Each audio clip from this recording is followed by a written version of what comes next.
Hello, hello. Welcome to How I Signed 17 Contract Clients Generating 75,000 in 4 weeks. Now, the reason I'm teaching this module is because there is an important structure that goes in behind the sales process that I find it really, really important that you understand. And I taught this masterclass to a group of people and they were able to understand the process really simply. So I wanted to teach you this first, and then we're going to break down individual sections. So by following this process, I was able to, in just 4 weeks, get 17 new clients that were generating 75,000. And I'm going to show you exactly how you can do this as well.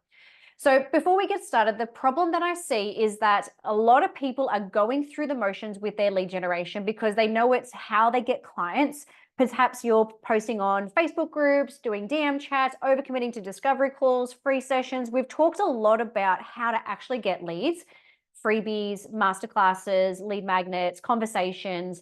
However, by the time you actually get on your sales call or in your meeting or in your DMs, you're not actually having an effective conversation and sales process. You're underprepared what it looks like. Potentially you have never learned how to have a sales conversation properly that converts. And so you rush through everything, you rush through all the benefits. And a lot of the time they get to the point where they see the price and there's no build on trust or there's no build on proof that they're actually going to get the transformation that they're expecting. So they'll create an excuse and an objection that it's either too expensive, they have to think about it, or any other objection that comes up.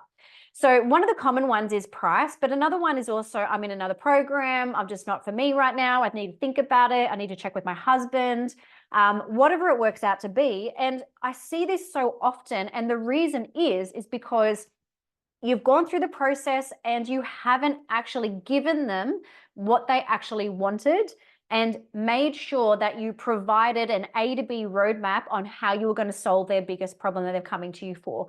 So what we're going to do is actually go through that process. So what if there was another way that when you jump on calls or have conversations with your clients, they're actually really excited to get started because you've already prepped them ready for the call. So you've got some automations in the works that allow you to get that to that point where they're ready. You have a proven sales process ready to go. So you're fully prepared so that when you've got a fully booked calendar, you can just pick up and know exactly what you're doing. You know that that journey builds trust, showing them the exact path on how you're going to get them from their pain to their dream so that when they get to the end, it's a solid yes to work with you.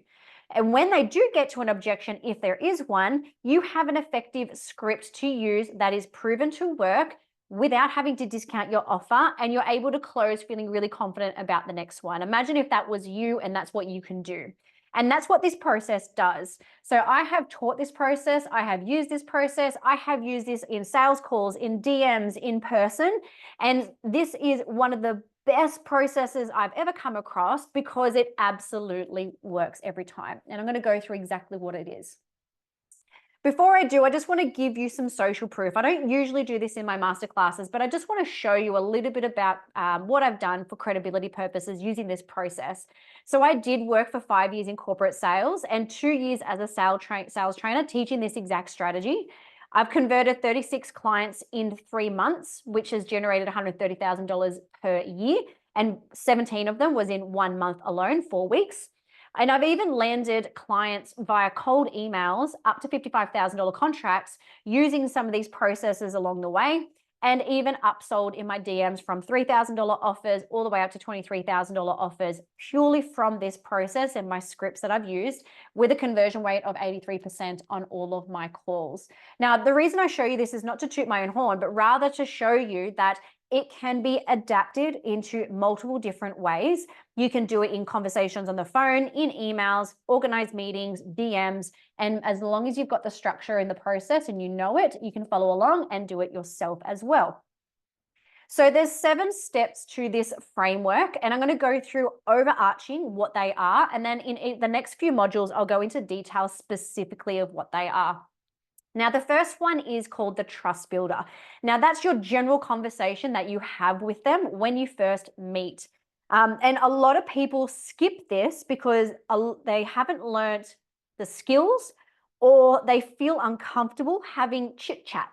Now, I want to show the value of chit chat because what it does is breaks down the walls and allows you to bond. Now, I want you to imagine that every single person that comes into your world may feel intimidated and their walls are going to be super high.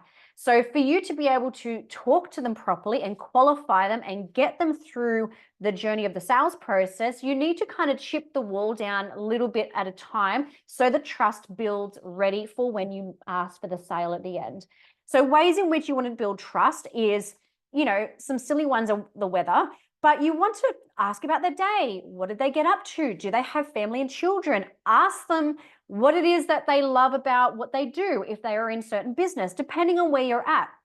I used to work in the fitness industry many years ago, and some of those conversations were around, what brought you in today? What is it that prompted you to sign up to our club or engage with us? And I just let them speak, leave some silence, because it allows them to feel heard and validated. And then I jump in with some really great back and forth conversations.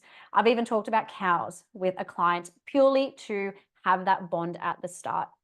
The next step is called the qualifier, and we will go into more detail about all of these in the next modules. But the qualifier is where we need to make sure the person that you're with, who is coming into your world to work with you, is also the same that matches what you can deliver, and vice versa, that you are the correct coach consultant person to solve the problem that they're coming to you for. So I want you to take this one quite intentionally, because a lot of people come to you with surface level problems, where in the fitness world, as an example, where they might want to lose weight, and that's what they believe is the one thing that they need solved. You being somebody that helps, we first also need to understand the 3 layers deep of why. Once we know that, we can change our approach, our process, our roadmap, but also talk to them on a personal level. Now, as an example, I had a lot of women that came to me in the fitness industry many years ago because they wanted to lose weight. They joined the club for that purpose, and we had that chat in the first step. However, once we actually sat down together, I asked them 3 layers deep, why is losing weight important to you? And a lot of the time they were still walls high, fluffed about a little bit, and was like, oh, because my GP said I need to lose weight. Or my jeans are getting a bit tight, or I've had a baby and I don't feel myself. So they're trying to dismiss the first couple of layers. They're feeling a little bit uncomfortable, but we want to go a little bit further. And a lot of people struggle with this step because they don't like the uncomfortable feeling. But what we want to do is empathetically, kindly continue to go a little bit deeper, because there's some really good gold a little bit further deep. So I would then continue to ask them, why is it important to you to have your jeans fit a bit better? Because I'm not feeling good, I don't look good, or whatever the story that comes up. Why is it important for you to look good? Or why is it important that you lose weight for your GP? All the way down to the absolute reason and the why. And a lot of the time, the women that wanted to lose weight couldn't get pregnant. And so what that meant for our program was not always going to be just about weight loss. Part of that was supporting the overarching goal of actually getting pregnant.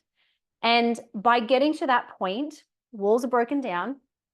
They're probably a little bit emotional, a lot of them were. And we were able to talk real and raw about how we can get them to there. Now, I never promised that I would get them pregnant. That's not what I'm saying. But what I'm talking about is we now can tailor the solution. So rather than focusing on, cool, yeah, we'll get you to lose weight, and we're going to provide you with the solution A to B on the most effective way to lose weight. That's part of what we can do. Part of that also is stress reduction, nutrition that is good for fertility. Part of that is they're probably really struggling emotionally and they just need somebody to talk to. And so when we get to step 3, once we get to that level, we want to build out our roadmap, and we want to paint a picture for them on what they're going to get from your first day working together all the way up to achieving their goal. Now, again, we can only go so far with our achievements. I'm not a fertility specialist. It's not my area of expertise. However, I was here to help them on the journey.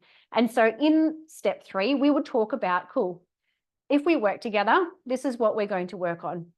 Yes, losing weight is really important, but what we're also going to do is make sure that you feel your body, your mind, everything is fully supported to promote getting pregnant, okay? And the way that we're going to do that is over 12 weeks. In the first 4 weeks, we're going to focus on getting you back into moving, because I know that you have been a little bit stressed about this process. I can only imagine what you're going through, and that you might just need someone to help you stay consistent. So for the first 4 weeks, we're going to see each other twice a week. I will write your classes that you go to. We will catch up for one session, and I'll also check in with you on a Friday to see what you need. Here are some other things that we'll do. We'll do some mindfulness. So I'll give you some activities for you to do at home so that you reduce your stress. And when you come in, you're able to then get the most out of the sessions.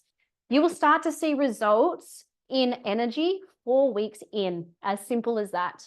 So I would actually take in when their first milestone is going to be. You may not see any results in your weight just yet because we are only 4 weeks in. However, other people will start to notice the energy, and that's going to give you a really good boost. Once we get 8 weeks in, you might notice that your jeans start to fit a bit better, because we're going to be going through some stress reduction. We're going to go through some nutrition. We're going to go through some fitness. We're going to go through some movement. And you may not notice the changes in your body apart from when you put your clothes on, that they'll start to fit better. But other people are going to start to notice, and they may start making comment at 8 weeks. 8 weeks is generally when we start to plateau. So we're going to check in a little bit more between 8 and 12 weeks to make sure we stay consistent. So I will contact you more often to make sure that you are doing more stress reduction, you are still coming to classes. We may book in for 2 sessions just to make sure that you continue through, because that 12-week mark, most of my clients will lose 10 kilos. And that's what I want for you. That's how you build out a roadmap. You talk about the milestones, you link it back to their deep desire, you show and paint them a picture so that they can visualize it and they can get the feeling of what it's going to look like. Now, the part of this that a lot of people struggle with is if you provide a roadmap that is very intimidating or outside of what they believe they can personally achieve, they will automatically lose trust in their ability to be able to do it. And that's going to be an objection that might come up later, that they won't say it. They will just say, I have to think about it. They will never tell you the real reason. So what you want to do is make sure you offer support along the way. So the solution is for this particular person, and having an understanding and reading the person is really important, where I'm going to be here the whole way. And I will tell them 98% of my clients will lose 10 kilos. And the 2% are just the ones that stop at 8 weeks. And I will actually highlight that milestone. That's why I want to help you push past 8 weeks, because it's a process. When we get to step 4, I call it the burger strategy. And the reason I call that, it's also called something called a trial close. And it's like if you go to Grilled, I love Grilled, and you order a burger and you go up and you go through all the items and they start to repeat it back to you. So you go up and you say, I want a crispy bacon and cheese, I want gluten-free bread, I want sweet potato fries, and I want herb mayo. They will then put it in the computer and repeat it back to you. The reason they're doing that is because they want to make sure what they ordered or you ordered, they have got correct before they ask for payment. We also need to start doing that in our process. The reason being is that it gets a yes, that they understand and we understand. It's also when we will find misalignment. If there's anything under the roadmap that doesn't fit with them, we can tailor and change before we ask for the price. So if it's the case that we forget the burger strategy or our trial close, you might find an objection comes up because we haven't gone through that roadmap correctly, but we haven't checked first before asking for the price. So they will just make a random excuse of what it is, and you will lose that sale very quickly. So what we want to do in our sessions together, or our sales calls or our meetings, or how are we going to do it, is check in, how does that sound? And even go back over what we've said, go back over the roadmap and talk through that process and ask them, how does that sound? And they most likely, and this, my clients that were going through fertility would go, that sounds amazing. they feel supported, they feel like they can trust you, they can trust their abilities, they're in good hands. Step number 5 is if we've now gone, beautiful, this is now the price, and there's some kind of objection. Now, the objection could be price, timing, potentially they might say they want to check with their husband, something's come up and they're making some kind of an excuse for it. Now, there's a couple of reasons why they will make an objection. Sometimes they genuinely have an issue with price, and we just need to work something out with the price. Everything else is fine, but it's just the price. If there's other objections, if it's that they have to think about it, there are a few reasons that comes up. You haven't done the roadmap correctly in the solutions, and they don't feel confident in you to deliver the result, themselves to deliver the result, or they don't trust you. So if anyone comes to you and says, I have to think about it, it could be any of those 3 things. And we may have gone through the first 4 steps too quickly, and we haven't actually built that trust.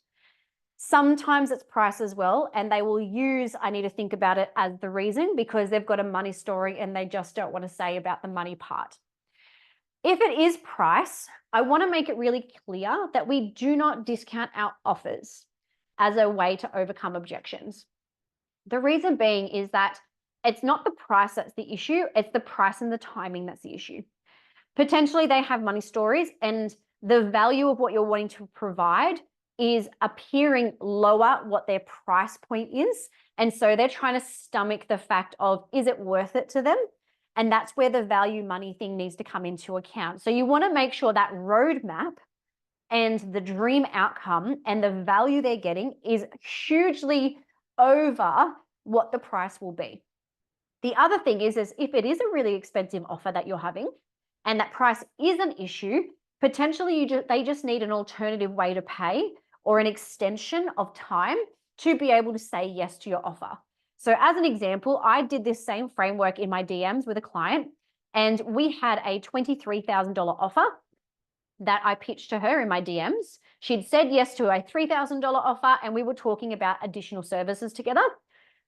Had I said at the point where she said, that's really expensive, no problem, don't worry, I would have lost out on $20,000. However, what I actually did instead was I overcome that objection and handled it in a way with a really, really clear script that allowed me to isolate that problem, that it was the only objection. So there's a script on what we'll go through, and offer a payment plan over 6 months, which allowed her more time to pay. That's why, interest-free is so successful, and why loans are really, really big, because they're able to buy higher ticket products and services and have it over a period of time. So really important that it's not necessarily just the price and you let it go. You want to work out, is there any other objections? And I'll show you how to do that in one of the next modules, but also give them an alternative to pay.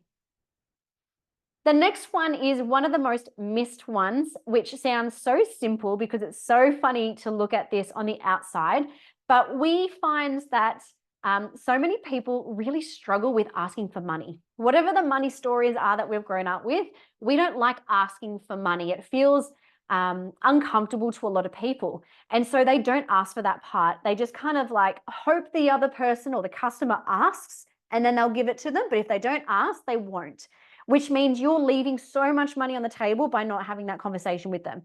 So imagine going to Macca's and you've gone through all that process, or Grilled because you've gone and ordered a burger. They've gone through the order, you're happy to pay for it, but they don't actually ask you for the money. You're sitting there awkwardly going, do I pay? What do I do? What's going on here? So what we need to do is assume that the next step is coming. So once we've overcome the objection, they're happy with the payment options, what you need to do is explain what happens next, and that is essentially asking for the money. So in all of my conversations, I go, cool, what's next? This is how much it costs. What happens next is I'm going to send you a link. It's going to come up with a payment booking system. And that way you can get yourself booked in and paid. If you've got a contract, it would be like a client agreement that's automatically set up. And so that we can get all of the money conversations completely out of the way, and we can get started on what actually is most important. How does that sound? By doing that, you're just telling them where to go next. And popping it when I'm on a Zoom call, I'll pop it in my link in my Zoom, I'll pop it in my DMs so that they can do it straight away. And I'll also send it to them via email if it's the case that they are on the go. But I try to get it on the phone. I try and get it in person. I try and get it in the DMs on the conversation before ending the conversation, because I find that I've got such a higher success rate on conversion than if they walk away. So if they walk away, you actually have 80% chance of losing them if you don't get them on that conversation, which is huge. So imagine if you just had that one thing that you implemented in this framework. Lucky last step in this framework is called the check-in roller coaster. Now, this is really valuable for longevity of your clients, but also to use your current clients as a way to refer to new people. So everyone goes on a roller coaster. We naturally go on an emotions roller coaster ourselves. We will feel really excited about something we've purchased, then we will start to get really doubtful about what we're doing and feel sorry for ourselves. Then we'll get really excited again and then feel really doubtful. Natural progression with anyone going through transformations and change. And what's really cool is if you can watch what that is, you're able to provide your client the support in various different steps along the way that helps support them. So for me, that was week 8 in the roadmap. I know that's a down on my roller coaster. So extra support is really important. Extra sessions, which is an upsell as well, is really important in that time. But also when they are in the up and they're getting that win. So for example, 4 weeks in, where she's starting to feel good about herself, that is the time that you ask for referrals and testimonials. That is the time that you, because they're getting results and they're starting to feel good, you ask them to give feedback and testimonials, and you get it at that time. And you also offer some kind of reward to them and a friend for referring you. This step means that you're able to maximize leads with the already built trust that you have on your current clients. So you can almost double your income in just this one step. And also when you know, and you can map out when they're going down on that roller coaster, you know when to get extra support and offer additional services to get them back up the ramp as well. I hope this really helps you. Please, if you're taking anything away, the 7 steps is like one of the most important parts in your whole sales process, because if you get mass leads and you don't know how to sell and convert them, all of your leads are going to a waste. So why do we rinse and repeat this process? This can be used in lots of different ways. You have a 50% higher conversion rate by using this process. You will be well prepared and confident when you jump into your calls. You can teach your VA to do this or your sales team to do this if you have someone else doing this task for you. It will automatically increase your sales, and you will need less leads because you are converting more sales, which is a lot more scalable than lots of different leads and very minimal sales. Now, I just want to put this here, but we are going to do this in another module so that you can look at the price objection script. So what I actually did in this section was I said in my DMs this particular script as a way to overcome my $20,000 upsell client. And essentially what I said to her was, aside from price, is there anything else stopping you from moving forward today? And what that is doing is anchoring on price being the only problem, making sure that there's nothing else that's come up. Because sometimes there's more than one. Maybe price isn't actually the problem. They're just using it as an excuse. And it's actually that they have no trust for you. So generally what they would say is, no, it's just the price if it is the price. Then the next step is one of the most important. If we can work out something on price, are you willing to get started today? Now, they will say yes if price is the only issue. If they say no, I need to think about it, we know that's probably trust. We know it's probably doubting themselves, doubting your products, services, something in the first part of your process has happened. And this is a really great time to get some feedback on what would make this a heck yes to you. Like, what is it that you're needing for you to feel confident in your ability and my ability to be able to give this transformation to you. And sometimes it's just a real and raw conversation. Sometimes it means that we've had to close off the sale. And if we get to that point where they've just completely closed doors, walls are back up, I need to think about it. we may have had something go on and we just need to follow up and do some feedback with them. But this is one of the best ways for you to overcome that price objection. And it will absolutely change your life because it will change your sales process and change your conversions. Thank you so much for walking yourself through our module. I will go through each step individually later on in this course. Otherwise, I'll catch you in the next module.